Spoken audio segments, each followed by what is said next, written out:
안녕하세요. 마음의 서재입니다. 오늘 읽어드릴 책은 냉장고 속 음식이 우리 아이 뇌와 몸을 망친다입니다. 지은이는 주부버사, 옮기느는 배영진, 펴낸 곳은 전나무숲입니다. 아이를 건강하게 키우는 데 있어서 가장 중요한 것은 부모가 만들어주는 음식입니다. 직장 생활을 하는 부모가 매번 아이에게 직접 요리를 해준다는 것이 쉬운 일은 아니지만 아이의 유년기는 생각보다 짧습니다. 이 시기에 아이들이 영양이 풍부한 음식을 먹어야 의욕과 집중력이 생기고 성장기에도 체력이 부족해지지 않습니다. 다만 주의해야 할 것은 단순히 열량을 채우거나 식사량이 많은 것이 중요한 것이 아니라는 것입니다. 보기에는 평범한 체형의 아이들도 의외로 생활습관병을 가지고 있는 경우가 꽤 있습니다. 아이의 평생 건강은 어릴 적 먹는 음식으로 정해진다는 말이 있듯이 아이의 성장을 위해 음식을 잘 선별해야 합니다. 이 책에는 이와 같은 정보들과 함께 다양한 레시피들 또한 담겨 있으니 많은 도움이 될 것입니다. 그럼 본문 리딩을 시작하겠습니다. 아이의 뇌와 몸은 먹는 대로 만들어진다. 5대 핵심 영양소가 뇌와 몸을 만든다. 성장기에는 성인보다 많은 영양이 필요하다. 그러면 한창 성장 중인 아이에게는 음식을 얼마나 먹여야 할까? 만약 아이의 몸무게가 15kg이라면 몸무게가 45kg인 엄마가 먹는 식사량의 3분의 1만 먹이면 될까? 한마디로 안 된다. 성인과 달리 성장기의 어린이는 몸을 키워야 하기에 그만큼의 영양이 필요하다. 신진대사가 활발하므로 생활에 필요한 에너지, 식사로 얻는 열량도 성인보다 많아야 한다. 어린이는 성인에 비해 몸무게가 1kg당 에너지가 약 2배 더 필요하고 단백질은 약 1.5배, 철분과 칼슘은 2, 3배 더 필요하다. 어린이는 신진대사가 활발하므로 몸무게 1kg당 생명 유지에 필요한 최소한의 에너지 양이 성인보다 많다. 만약 아이의 키가 평균치보다 작다면 영양 부족의 원인이 있는 건 아닌지 생각해봐야 한다. 우리 몸에서 뼈의 발육을 촉진하는 인슐린 유사 성장인자 1은 섭취한 단백질량과 식사로 얻은 열량에 비례해 늘어난다. 그래서 식품으로부터 섭취하는 영양이 부족해지면 키가 제대로 자라지 않는다. 5대 핵심 영양소를 의식적으로 먹이자. 배고파요 라고 아이가 말하면 일단 배를 채워주려고 뭐든지 먹이는 부모가 있다. 뭐든 먹으면 키나 근육이 될 거라는 생각에서다. 그러나 배불리 먹어도 그 음식에 몸을 만드는 영양소가 들어있지 않으면 아이는 제대로 자라지 않는다. 그러면 성장기 어린이에게 꼭 필요한 5대 핵심 영양소란 무엇일까? 그것은 근육을 만드는 단백질, 뼈를 만드는 칼슘, 뇌를 만드는 DHA, 혈액을 만드는 철분, 장을 튼튼하게 만드는 발효식품이다. 이 5가지 영양소를 함유한 식재료를 냉장고에 넣어두고 매일 의식적으로 먹이자. 물론 이 5대 핵심 영양소가 함유된 음식을 먹는다고 해서 아이가 무조건 순조롭게 성장한다고 단정할 수는 없다. 영양소를 골고루 섭취하지 않으면 제대로 작용하지 않기 때문이다. 그것은 나중에 자세히 알아보기로 하고 여기서는 어떤 음식이 어린이 몸의 어느 부분을 만드는지 알고 넘어가자. 혈액을 만드는 철분, 소고기, 넓적다리 살코기, 참치, 돼지고기 등심, 바지락, 달걀, 뇌를 만드는 DHA, 고등어, 꽁치, 방어, 연어, 잡멸치, 근육을 만드는 단백질, 고기류, 생선류, 두부, 치즈, 달걀, 뼈를 만드는 칼슘, 요구르트, 치즈, 마른 멸치, 톳, 연두부, 소송채, 장을 튼튼하게 만드는 발효식품, 생청국장, 나토, 된장, 요구르트, 김치, 채소절임. 뼈를 튼튼하게 만드는 식이는 사춘기까지다. 뼈의 양은 21세에 제일 많고 46세부터 점차 줄어든다. 초등학생 때부터 고등학생 때까지 뼈의 비율은 계속 증가하는 경향을 보인다. 여성은 13세에서 15세 무렵에, 남성은 15세에서 17세 무렵에 뼈를 만드는 작용이 절정에 이른다. 이 시기가 지나면 식사와 운동으로 아무리 열심히 노력해도 뼈의 양이 많이 늘지 않는다. 뼈의 양이 인생에서 제일 많을 때, 즉 최대 권량기는 뼈의 평생 기반이 된다. 뼈의 양은 21세 전후에 가장 많고 그 후 41세까지는 변화가 없다가 46세 이후부터 줄어든다. 여성은 폐경기에 뼈의 양이 빠르게 줄어들어서 폐경기 이후로 골다공증에 걸릴 위험성이 남성보다 3배에서 4배 높아진다.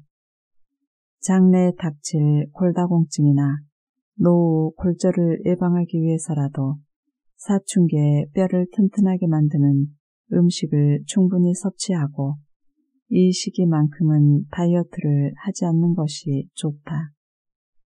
성장판이 닫히기 전에 키를 키우자. 어린이의 뼈에는 성인의 뼈에서는 찾아볼 수 없는 성장판이라는 연골 조직이 있다.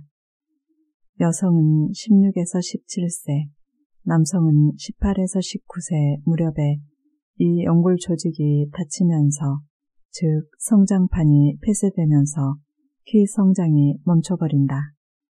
그러니 사춘기에 뼈를 튼튼하게 만들고 키가 쑥쑥 자라게 하고 싶으면 부모가 자녀의 영양, 운동, 수면에 신경을 써주어야 한다. 영양은 뼈의 발육을 촉진하는 물질인 IGF가 부족해지지 않도록 열량과 단백질을 충분히 섭취하게 하자. 칼슘, 마그네슘, 비타민 D는 물론이고 DHA와 EPA도 뼈가 자라는데 꼭 필요한 영양소다. 최근에 연구에서 생선류에 함유된 DHA와 EPA 같은 오메가3 지방산이 엉덩뼈의 밀도를 높여준다는 사실이 밝혀졌다. 이 물질이 모두 함유된 식품으로는 연어와 잡멸치가 있으니 꼭 식탁에 올리자. 운동과 수면도 중요하다. 요즘 아이들은 주로 컴퓨터 게임을 하거나 실내에서 머무르는 시간이 많아서 햇볕을 쐬는 시간이 적은 편인데 그것이 뼈가 약해지는 요인의 하나라고 한다. 유치원생을 대상으로 한 어느 연구에서는 매일 야외에서 운동하는 습관이 뼈를 튼튼하게 만든다고 밝혀졌다. 또한 성장 호르몬은 수면 중에 활발히 분비되는 만큼 충분히 자도록 도와주자. 늦어도 밤 10시 이전에 잠자리에 드는 아이는 뼈 밀도가 높다는 조사 결과도 있다. 잘 자는 아이는 무럭무럭 자란다라는 말은 참말이다. 칼슘과 마그네슘은 형제 사이 같은 미네랄이다. 칼슘은 뼈와 치아의 재료일 뿐만 아니라 마그네슘과 함께 작용해 근육을 정상적으로 수축하게 하고 흥분이나 긴장을 완화하는 등 중요한 일을 맡는다. 그러므로 두 물질이 부족하지 않게끔 신경을 쓰자. 마그네슘은 어패류와 콩식품, 해조류 등에 많이 함유되어 있다. 한편 소시지, 베이컨 등의 훈제고기나 어묵에 포함된 이는 칼슘을 몸 밖으로 배출시키니 많이 섭취하지 않도록 주의하자. 혈액을 만드는 철분은 활력의 주체다. 철분이 부족하면 쉽게 피로해지고 집중력이 떨어진다. 혈액은 온몸의 세포에 산소를 공급하는 매우 중요한 역할을 한다. 철분은 단백질과 함께 혈액의 적혈구 속에 있는 헤모글로빈을 만든다. 철분이 모자라면 헤모글로빈을 제대로 만들지 못해 산소를 충분히 운반할 수 없는데, 그래서 생기는 병이 철결핍 빈혈이다. 빈혈이라고 하면 창백한 얼굴빛과 어지러운 증상이 먼저 떠오르지만 걸핏하면 피곤하고 나른하고 집중력이 떨어지는 것도 철결핍 빈혈의 증상이다. 혈액의 양이 충분하지 않으면 몸이 활기를 잃어버리므로 철분은 몸의 활력을 쏟게 하는 결정적인 영양소라 할 수 있다. 그러나 철분은 흡수율이 낮은 영양소다. 시금치와 톳에 많이 함유되어 있지만 주로 식물성 식품에 함유된 비햄철은 흡수율이 낮으니 될 수 있으면 고기류와 생선류의 붉은 살코기 등 동물성 식품에 함유된 햄철을 섭취하자. 혈액을 만드는 데는 단백질도 필요하므로 고기류와 생선류의 붉은 살코기를 먹으면 철분과 단백질을 효율적으로 섭취할 수 있다. 햄철이란 무엇인가? 체내 흡수율 25%, 동물성 식품에 함유되어 있다. 체내 흡수율이 높다. 탄닌, 떫은 맛을 느끼게 하는 물질에 영향을 받지 않는다. 가다랑어, 참치, 동물의 간, 돼지고기 등심, 소고기, 넓적다리, 살코기. 이유기에 철결핍 빈혈에 걸렸을 가능성도 있다. 아이가 빈혈에 걸리는 원인을 찾다 보면 엄마의 임신 기간으로 거슬러 올라간다. 아이는 엄마의 배 속에 있을 때 엄마로부터 받은 철분을 저장철의 형태로 몸에 지니고 태어나 엄마와 아이의 저장철 보유량은 비례한다. 다시 말해 빈혈에 걸린 엄마가 낳은 아이는 빈혈에 걸리기 쉽다. 게다가 출생 시 몸무게가 적을수록 저장철의 양은 적다. 아이에게 저장철이 어느 정도 있는지는 알기 어렵다. 하지만 이유식으로 철분을 충분히 섭취하지 못하면 쉽게 철분 결핍성 빈혈에 걸려버린다. 만약 아이가 자주 울고 초조한 몸짓을 보이며 언어, 인지 발달이 더디다면 철분 결핍을 의심할 수 있는데 부모가 그런 낌새를 알아채지 못한 상태에서 성장해버리는 아이도 있다. 다행인 점은 그런 아이도 지금부터 철분을 보충하면 회복될 수 있다는 것이다. 오늘부터는 철분이 적게 들어있는 국수류나 빵은 줄이고 고기류나 생선류를 매일 먹이자. 비햄철이란 무엇일까? 식물성 식품에 함유되어 있다. 체내 흡수율이 낮다. 탄닌의 영향을 받는다. 비타민 C의 도움으로 흡수율이 높아진다. 시금치, 톳, 생청국장, 나토, 두부, 푸른, 마른 서양차도. 식사 후 30분 이내에 타닌이 많이 들어있는 커피, 홍차 등을 마시면 비행철의 흡수가 방해받는다. 체내 흡수율 3에서 5%. 장내 세균의 면역력을 가볍게 보지 말자. 장에는 면역세포의 60%가 모여있다. 태아의 장에는 원래 세균이 없다. 최초의 장내 세균은 태아가 산도를 빠져나올 때 입으로 들어온 세균이 장에 도달해 터전을 잡은 것으로 여겨진다. 장내 세균 수는 태어나서 4세가 될 때까지 거의 정해진다. 부모들은 아이가 어릴수록 세균을 없애거나 막는데 온 힘을 기울이지만 최근의 연구들은 많은 사람 또는 동물, 사물과 접촉해서 가급적 장내 세균의 종류와 수를 늘리는 것이 장내 환경을 좋아지게 만든다고 밝히고 있다. 장내 세균은 변으로 배출되어 3일 간격으로 교체되지요. 장내에는 유익균과 유해균, 그리고 눈치꾼균, 즉 기회주의자와 같은 균이 있다. 유익균이 우세하면 눈치꾼균도 우리 몸에 이롭게 작용하지만 유해균이 우세하면 눈치꾼균이 우리 몸에 해롭게 작용하므로 주의해야 한다. 대변이식이라는 치료법이 있다.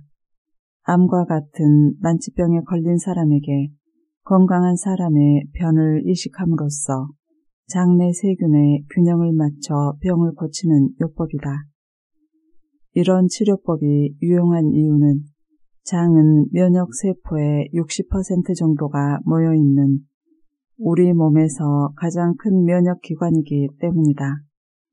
그러므로 배변이 잘 되게 하고 장내 환경을 좋게 만드는 것은 면역력을 강화해 감염증이나 질병을 예방하고 쉽게 비만해지지 않는 체질로 바꾸는 등 건강하게 사는 데 꼭 필요한 요소다. 음식으로 장내 환경을 개선하자. 식사는 장내 환경을 결정짓는 중요한 요소다. 장내 세균은 3일 간격으로 교체되므로 유익균을 늘리는 식사를 매일 하지 않으면 의미가 없다.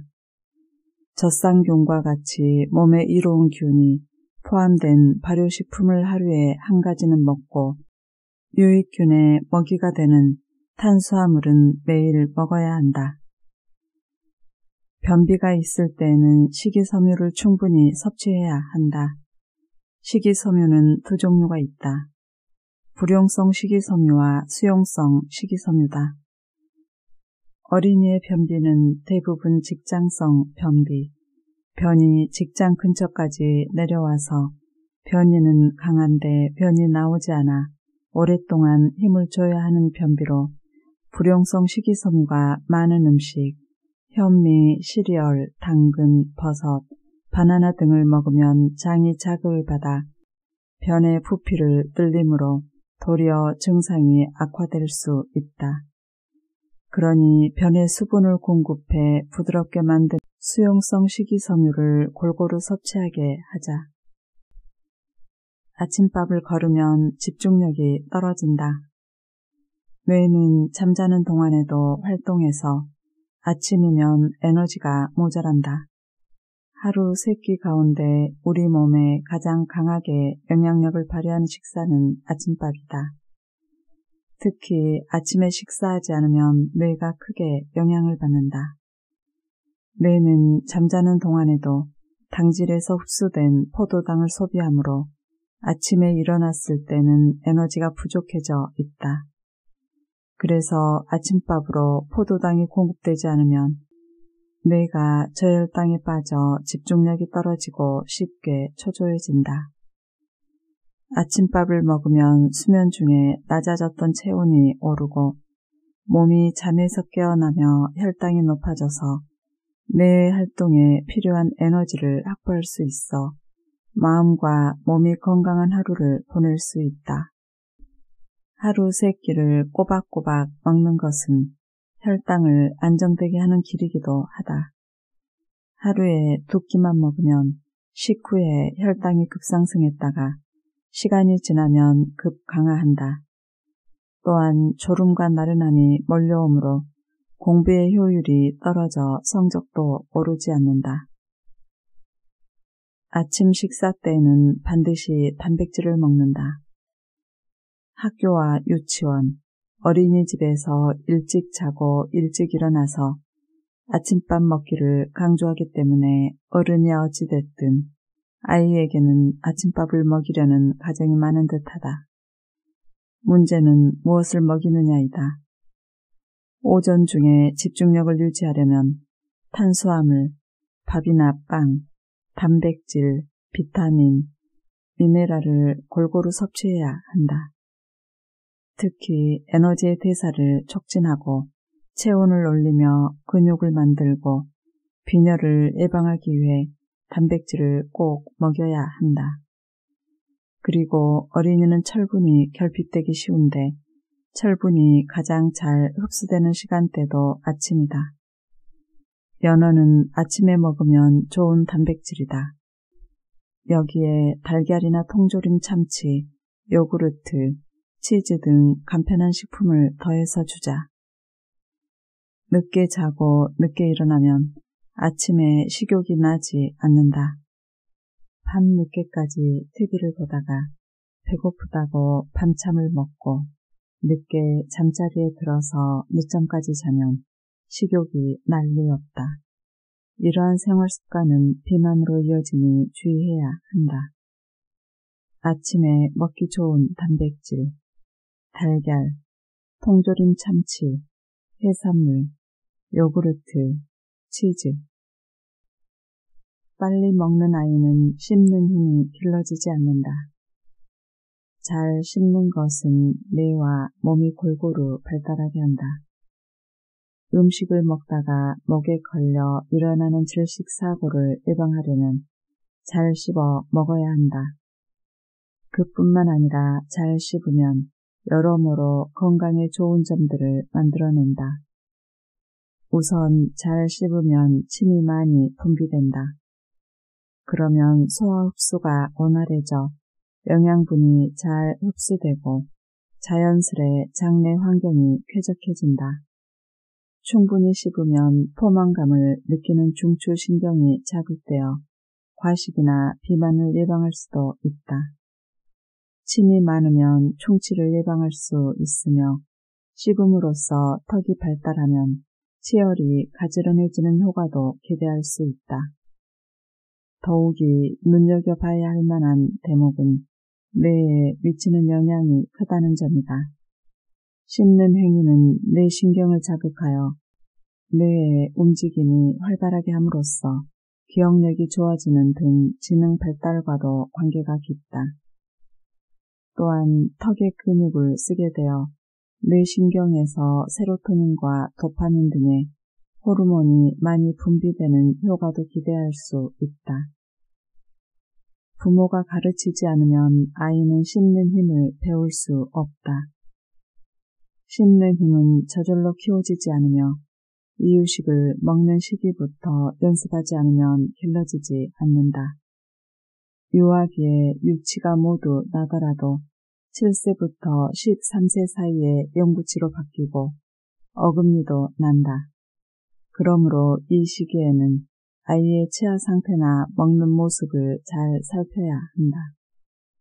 그리고 음식이 너무 무르거나 단단해서 씹지 않고 그냥 삼키는 일이 없도록 음식의 단단한 정도를 조절해 주어야 한다.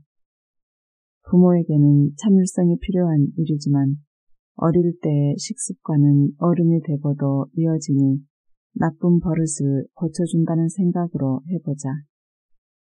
아이가 마음이 급해서 빨리 먹을 때는 천천히 잘 씹어 먹도록 지도하고 음식을 입에 가득 넣고 씹는 버릇이 있다면 조금씩 입에 넣도록 하며 식사 중에 자꾸 돌아다닌다면 앉아서 식사하도록 가르쳐 나가자. 씹는 힘을 키우려면 아이가 스스로 식욕을 느끼게 하는 것도 중요하다. 가족이나 친구들과 함께 식사하면 잘 못 먹는 음식에 도전하기가 쉽고 천천히 씹게 된다. 잘 씹어 먹으면 칭찬을 해 식욕을 돋워주자. 잘 씹어 먹어서 얻는 효과. 비만이 예방된다. 치아 관련 질병이 예방된다. 미각이 발달한다. 위와 장의 상태가 편해진다. 발음이 정확해진다. 체력이 향상된다. 뇌가 발달한다. 암이 예방된다. 어린이가 잘 먹지 못하는 식품 5가지. 1위 버섯류, 2위 잎채소, 시금치, 소송채. 3위 살이 단단한 고기류. 4위 잔뼈가 많은 생선류. 5위 식감이 물컹물컹한 식품, 단호박, 고구마. 아이들은 버섯류를 가장 먹기 힘들어한다. 그 외에 잘 씹히지 않거나 삼키기가 힘든 식품, 입속에 오래 남는 식품이 상위를 차지했다. 토마토, 피망, 묘주 등 맛이 진한 채소도 아이들은 잘 먹지 못한다. 맛있게 먹으면 미각이 발달한다. 신맛과 쓴맛은 경험할수록 맛있게 느낀다. 혀로 느끼는 맛에는 단맛, 짠맛, 신맛, 쓴맛, 감칠맛이 있다. 사람은 원래 에너지원이 되는 단맛, 단백질을 느끼는 감칠맛, 생명 유지에 중요한 나트륨의 짠맛을 좋아한다. 신맛과 쓴맛은 음식의 비정상적인 상태인 상했다, 익지 않았다, 독이 있다를 의미하기도 하며 인간이 본능적으로 좋아하지 않는 맛이다.